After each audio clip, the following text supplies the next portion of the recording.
Ake ngithokoze ngibingelele uNxasana lo endaweni yala ngakoXhobo KZN.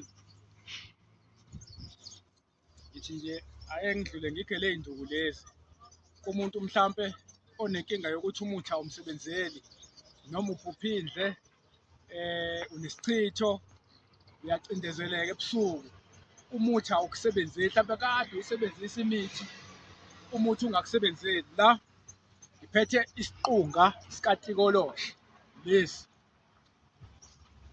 kube isiqunga lesi, isiqunga utshani, kube umthala lo, nawo utshani umthala nangu ucishe kufane nesiqunga. Lokhu kuyakusiza ekuthenini uma kuwukuthi umuthi awukusebenzeli nhlobo kade usebenzisa imithi, akanye khona umuthi ofuna uwusebenzisa wenhlanhla noma umuthi wempumelelo noma umuthi womsebenzi noma unesidina phakathi kwabantu noma idlozi elingcolile, uthatha lezi zinto zoyi-3 uyihlanganise nempepho ugqume 7 days, ugqume ugeze uphalaze uhlanganise nje ndawonye, ugqume ngako ugeze ngako for 7 days ufake impepho ukuze namaphupho uzowakhumbula uma ukuthi awuphuphi noma unesidina nje awuthandeki kubantu emsebenzini, unesidina ngisho emphakathini. Thatha lezi zinto nje lezi ugqume ngazo uphalaze ngazo. Angithokoze, amen.